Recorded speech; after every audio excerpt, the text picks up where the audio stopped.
Welcome back, everybody, to the Attract and Stand Out podcast. I'm your host, Darlene Holly, and I am so excited that you are here with me today.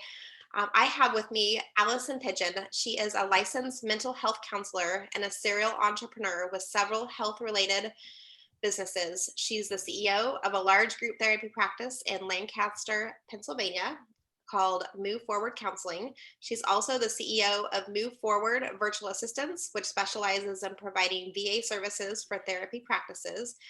And she also provides business consulting services through Practice of the Practice. And she has a podcast called Grow a Group Practice, which might sound familiar to some of you guys who know me, as I was on her podcast, I think a few months ago now. But Alison, I'm so excited to have you on the show with me today. Thank you for being here and taking time out of your busy schedule. Thank you so much. It's fun to be here.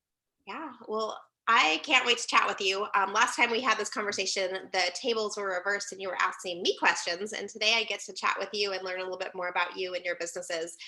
So before we dive too far in, I would love just to have kind of like a mental health update. How are things going for you? We're 18, I don't know, maybe 19 months now into the pandemic. How are you feeling? Yeah, what's interesting is that obviously in the beginning it was really tough because we didn't have any childcare and we were trying to homeschool, and my husband and I were both working. And so I feel like now we have consistent childcare and our kids are back in school, and it's just like my mental health is just like so much better because there's like consistency and I'm not getting interrupted by kids every 2 minutes. Oh yeah, I can totally relate to that one. My kids went back, I think it's been 2 months now. And it was almost weird in the beginning when they first went back to school and we went back to like whatever the new normal was going to look like. I was like, oh wait, it's so quiet around the house because I work from home, and I'm like, there's no noise, there's no distraction. I almost forgot how to work in silence because I got so used to all the chaoticness of the day-to-day practice. Yeah. So yeah, well, I'm glad that you're doing well, and I know it's a relief when we're able to kind of get back to our routine and into our schedules again. So take us back a little bit. So you have a lot of different, I guess, hats, we'll call it, that you wear as CEO. You have a couple different businesses. But take us back to the beginning. When did you know that you wanted to start your own business, and what did that path start to look like for you? Yeah, it's interesting because as a teenager, that was actually what I wanted to do. I didn't know what kind of business I wanted, but I knew I, was really interested in owning a business and entrepreneurship. And then when I went to college, I got really interested in psychology and met a professor who ended up being a mentor for me. And she really encouraged me to, go to graduate school and get my master's degree. And that kind of set me on that trajectory of becoming a licensed professional counselor. And I did that for probably 12, 13 years before I finally left and started my own practice. Nice. I love. It's always nice when we like figure out what we want to do, and like especially with as a I can't even talk. Especially with having like a practice like you do, like having the ability to support people and really help them on their journey. I can imagine it's super rewarding for you. And because I'm a coach, I know sometimes we can hold on to like our clients' energy and the things that come up with them. Is that something that you've ever struggled with? Or do you have any tips for coaches or healthcare therapists that struggle with like cutting the cords between like the client energy and what they're talking about versus like keeping themselves super healthy too? Yeah, it's definitely tough. And I will admit that I got burned out many times along that road, and, had to learn a lot of that the hard way. But I think how I approached it was that the client kind of comes to you obviously with these issues and these problems. And I always looked at it like, okay, this is where this person's at right now. And like, we're going to just, like help them get better. And it's only going to be up from here. And so I felt like that always made me just hopeful, and helped me to kind of separate myself from obviously the heartbreaking stories that you hear as a therapist and that kind of thing. Yeah. Yeah. It's, I know for myself, and I've had several clients who have struggled sometimes with that type of thing, where you want to help them so much. And usually I'm assuming you're like super giving and want to help support your clients so much that sometimes you can get intertwined in that, which is why I asked. So, because I know some, Yeah, you have to have really good boundaries. yeah, And that's usually a mistake that very young therapists make, is that they'll be working harder than the client. yeah, And that's something that I always say, like, if you're working harder than the client, then you're not doing your job. yeah, absolutely. I know for me, one of the things that helped me, I feel like I don't struggle with it as much anymore. And so maybe it is one of those like early on coaching type of things where I would light a candle before a coaching session. And then at the end of the session, I would blow it out kind of like to close that chapter a little bit, kind of cut the cords from Mhm. the energies that hang out there. But I always find it super fascinating how some people energetically, we just hold on to those different things. So you've had your practice for quite a while now. And I know that you've also ventured off and like you have a virtual assistance business as well. And you do some business consulting with that as well. How do those things come to play in your business model? And how do you balance having like those three different pieces for yourself? Yeah, so obviously when I started the practice, that was my very first business. And then as it grew bigger, I was able to kind of pull myself out of, doing clinical work and running the day-to-day of practice, and learn through that whole process. I don't really like being the like operations person. I really truly like being the CEO. And so was able to get to a point where I was far enough along in that process of kind of building up the practice that I didn't have to be working, crazy amount of hours after, 2 years or so. So I was doing a lot of, just talking to different therapists all over the country, through business consulting. And there's tons of therapists, Facebook groups, and you start to see kind of people asking the same questions over and over, right? So like I would get questions from my consulting clients, and I'd see in the Facebook groups, like, where do I find a virtual assistant? How do I, I don't want to hire somebody from the Philippines who, isn't a native English speaker and doesn't understand confidentiality laws in the United States and all of that kind of stuff. And then it obviously, just after seeing that so many times, I was like, so this is a need that people have, is this sort of one of those things as an entrepreneur, like you realize, there's like this gap in the marketplace and people have a pain point. And if you can create a business that solves that, then it's probably a good idea. Yeah, absolutely. And I love that you mentioned that because you're right that like finding that gap in the market space is like a sweet spot sometimes when you are like, wait a minute, there's a need here. I have an idea. Let's run with it. So that's how you started the virtual assistance piece. And I'm for other therapists was through that gap.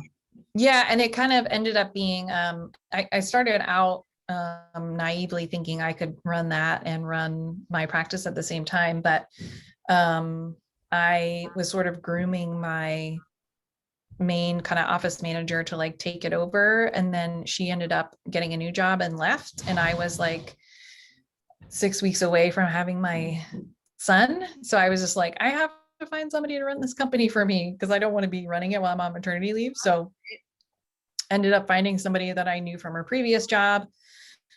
He had gotten laid off due to restructuring and just said like, hey, I can't, pay you a ton of money, but it's like a really great opportunity to like kind of run a business without the risk of actually owning it. And he came on board and, grew it from there and refined a lot of, what I had started. And he still is running the business today. Nice. Yeah, I love that.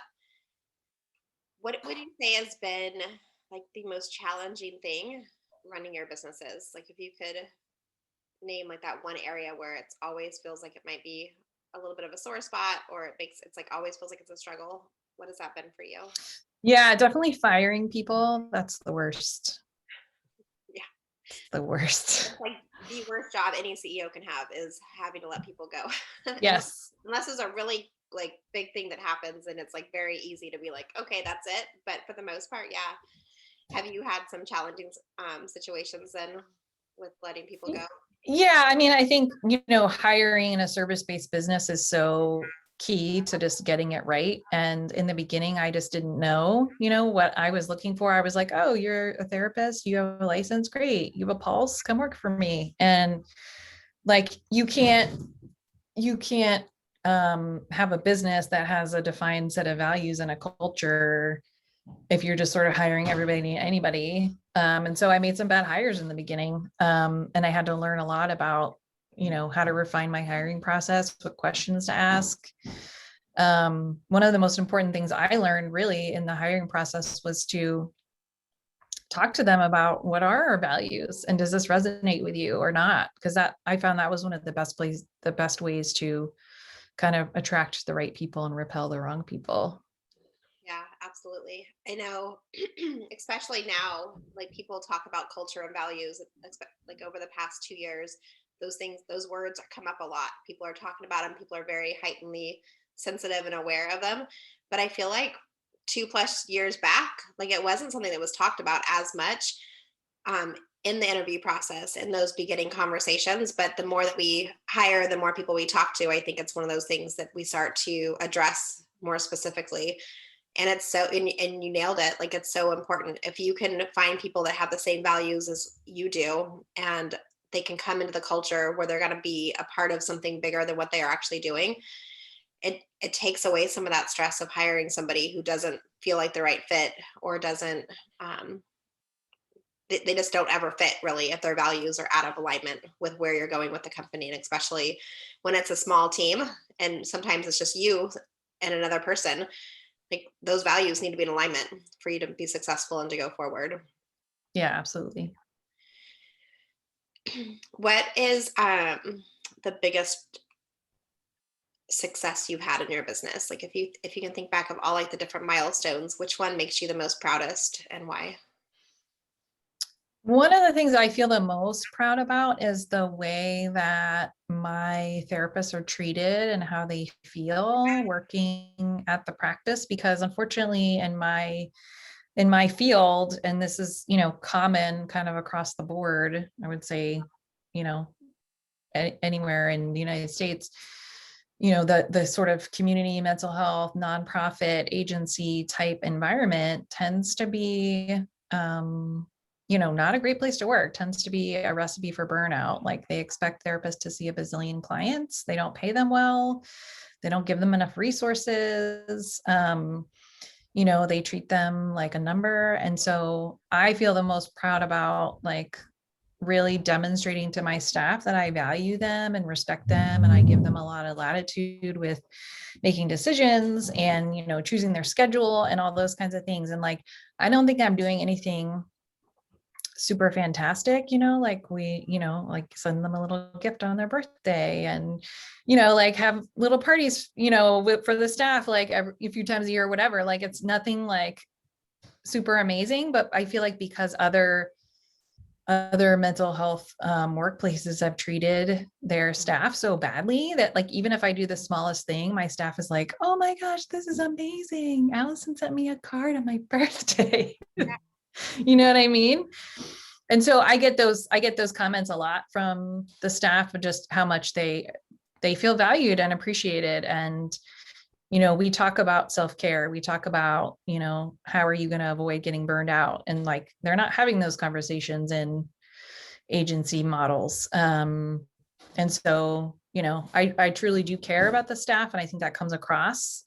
I just called up my one administrative assistant the other day because we have two of them, and the one was telling me the one was quite stressed out, and I was like, hey, I noticed you haven't taken a vacation yet this year. Are you going to go on vacation soon? Like I truly was like, please go on vacation because I know you're stressed out, and it's going to help you and it's going to help us if you take vacation and feel rested and come back refreshed and that kind of thing. So yeah, I think those little things mean a lot to them. And I've had a lot of staff that have stayed with me a long time, and I feel really proud about that. Yeah, I love that you mentioned that because I think it's one of those things that the little things go so far when we recognize and reward. And I'm sure your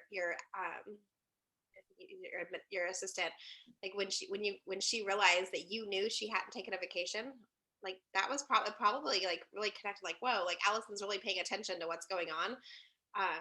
Nobody in my, because I know when I was in retail management prior to starting my own business, I couldn't even, if I was like begging to take vacation, I was like, can I please take next week off? Like, or can I schedule something for 6 months from now? And I felt like every time they're like, oh, well, we have this district walkthrough happening, or we have this happening. We need you, we need you, we need you. And it built that culture for me where I was like burnt out and exhausted. And I was like, there's no relief coming. Like, there's not a chance for me to like escape, take a couple of days off or even a week off. So I can imagine how amazing she felt. Like, wow, like, yeah, I should take a vacation. Yeah. Yeah. They asked to go on vacation. I'm like, great. Have a great time. So we should, I know for myself, when I give myself, because I have to plan vacations into my calendar, because I could easily not do it as well, right? Like, you just get into your groove of working. But if I plan it and I know it's coming up, it's like that carrot dangling in front of me where I'm like, oh, I get like some time to like rejuvenate, step away from the business. And as an entrepreneur, you could probably relate to this. Like, I'm always thinking about the business, but it's more from like that really like high level CEO place. If I'm relaxed at the beach and I get an idea, like I can be inspired and I can write things down and come back to it when I get back from my trip. It doesn't have to be one of those things where I completely shut it off the whole entire time. Like, I feel like I get my best ideas when I just give myself some space, whether it's a full week vacation or if I take a Friday off just because, or a Tuesday. Those are when my best ideas actually usually come. Yeah, absolutely. So, what would you say separates you from the competition? I know I don't like the word competition really that much, but like, when you think of other people that do similar work to you, what makes you stand out? Why do people come to you, do you think? Um, in terms of like being a business owner, like how would I compare to other business owners, You could, or like in a consulting capacity, like why do people come to me as a consultant? yeah, let's go with that. Yeah.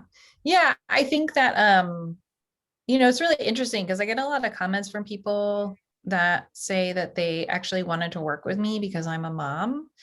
So I have 3 kids and obviously also have multiple businesses, and people are just like, how do you do that? And they're like, I want to know how you, how you do all of that. Um, and I think it's just different, like it's just kind of a different, I guess, position to be in, to be the mom as opposed to being the dad. So I have a lot of other female business owners that I think are, attracted to me because of that. And, want to know like, what does your work-life balance look like? And, how do you run 4 businesses and have 3 kids and not, you know, only sleep 2 hours at night and all that kind of stuff. Yeah, I can relate to that, because that's one of the reasons a lot of clients come to me too, is because I'm a mom of 4 and I run a successful business, and I'm somehow, I don't even call it balance, I call it harmony, because some days it's more family life, some days it's more business. It just depends kind of what the ebbs and flow of the week have been. But it's always something that people are, like somebody called me superwoman, and I was like, no, I don't think I'm superwoman. I'm like, I'm just showing up, doing what I have to do. And, some days I completely drop the ball on everything in my business because my family needs me more. And then other days my family is good, things are organized, like the days are going well, and I can focus more on my business. And it's just, and I've gotten really good over the years of scheduling my week out and then like moving things like, oh, like this is that actually going to happen today, so it'll happen on Thursday instead of on Tuesday, like moving those things over, and just knowing that by the end of the week things will get done, and not putting so much pressure that because I said I was going to do it at 10 o'clock on Tuesday and it didn't get done, because life happens to all of us, especially, as moms, we do juggle a lot. We have a lot going on. We have, kids, family life, the work life, and we have to find a way to make it all come together. And yeah, for sure. Yeah. So I think that, one thing that I try to teach other people as well is like really delegating out what you don't need to be doing and only spending your time on what you absolutely need to be doing. I actually just had somebody email me the other day. She's like, I'm sure your schedule is like crazy busy, jam-packed. And I was like, not really. Like, cause I basically delegated everything that I don't want to do to everybody else. So like, I don't work 8, 10 hours a day. Maybe I work 4 or 5 hours a day. You know what I mean? Like, yeah, I think that's a hard concept for people to wrap their minds around. Yeah. And you don't have to do like big delegations to start. I know I have this conversation with people often. Like they feel like they have to like delegate everything and like they're worried like how am I gonna afford to do that? Or what will I do? Those types of things. But I know for myself, like I started small when I started delegating stuff off. And it wasn't even the stuff in my business in the beginning. It was simple, like getting a house cleaner, like to come in once a month, to help just kind of keep like the the overall maintenance, everything clean. Like I can organize, straighten up, and do all that stuff, but it's really nice to not have to do the deep cleaning every week. So even starting super small, where you're just having somebody come in to help with that, or having somebody come in and help with the kids for a couple hours in the afternoon, can be such a relief for people. And then you slowly start adding in, okay, now I can have a virtual assistant because I've been able to grow my business and focus on it so much. I'm not, scrubbing toilets or doing those other things. I'm actually able to focus on the things that are actually going to move me forward and help me grow my business. Right. Exactly. So yeah, delegation is absolutely key. And it's something that I feel like so many people have a really hard time making that first move and knowing when they're ready to bring somebody in. So I'm always like, just start small, like start with the house cleaner and then like, we'll work our way up from there. Right. Right. Exactly. Yep. I'm like, cause most of at least my clients, like they're service-based entrepreneurs, they're coaches, consultants, experts. Most of them are solopreneurs. It's just them running their business and they're doing all the things and they want to start like up leveling from there. And so they're looking at maybe hiring a virtual assistant for, 5 hours a week to start. Not necessarily, you don't have to have somebody that comes in and like takes over your whole operation in the very beginning. It could be something which I'm assuming like your other business with the virtual assistant, like probably some of your I don't know if employees are your I can't even say the word. Our customers. Your customers. I was thinking the opposite. Like they're probably working with some people that only need them a couple hours, where some of them might want 20 hours. So it can vary. Yep. Based on what your needs are and how they want to be supported in the beginning. Yeah. Yep. Exactly. What do you wish you knew when you first got started? Like if you could go back and talk to Alison when you first started your first business, what do you wish you knew then that you know now? Yeah, I wish I would have hired a business consultant way sooner because I spent a lot of time making a lot of kind of dumb mistakes. And I could have just progressed so much faster. I also realized, and it took me a long time to learn this, that, when you're running a business, you're really, making these like strategic investments in growing your business and ultimately growing your revenue. And so I guess it took me a while to sort of connect those dots, because, in the beginning, it felt like, oh my gosh, well, I'm going to, rent this new bigger office and now the rent's going to be this much money. And so it just felt like, oh, all these like expenses are like mounting and like, like the expenses keep going up, but I also didn't realize like, oh, but this is also going to allow my revenue to keep going up, So, yeah, that's something that I like to teach my consulting clients now, because, you start a group practice, you're putting a lot of money into getting that up and going, and you have no idea how much, that is going to ultimately kind of net you in the future. So I always tell people I started a little solo practice. It was just me. I spent $3,300 of my own money, and that's the only money I ever put into my business. So I always just like reinvested the profits. And this year we'll probably make about $1.8 million. So I always say to people, if you could take $3,300 today and 6 years later have almost $2 million, wouldn't you do that? And they say, well, yeah, of course. And I'm like, well, that's what you're doing when you're growing your business. Yeah, every time we invest in ourselves and we put that money back in, it snowballs. It gets bigger and bigger the more we invest in ourselves. I think that's something that a lot of people are afraid to do, is invest, like you said, like into a business coach or consultant or a mentor, someone to kind of come alongside them to help push them forward and get them there quicker. Like sometimes we stay stuck because we don't allow for that capacity to really expand and to invest in ourselves to move ourselves forward at a quicker pace. Absolutely. Yep. So what is next for you? Like what's coming up on the horizon when you think of your businesses? Is there anything that you're focusing on or? Yeah, so I just, like any good entrepreneur who's a visionary, I keep getting new ideas, and then sometimes I just kind of put them on the shelf because you can't do all the things all at once. But I am working on a new project. It's actually almost done. So I'm creating a website that is a really easy way for therapists who want to furnish an office to buy all the furniture and decor that they would need to furnish an office. So if and it's sort of like all organized by style. So I don't know if you're familiar with websites like Havenly or Modsy, where you can go on and like hire a designer and they can help you like design your room and pick out furnishings and all of that kind of stuff. We're doing essentially the same thing except for therapy offices. So that's going to be launched probably in the next month. And it's called TheraSuite. So it's going to be at thera-suite.com, like hotel suite. Yeah. So I'm excited about that because I love interior design. That's like a big passion of mine. I like decorating my own house and enjoy decorating my offices. And I worked with a designer to decorate my offices, and we're putting these boards together for folks. They can just like purchase all the links from a board. They can order the stuff from like Amazon or Target or wherever it's from, and then they just like have instant office delivered to them.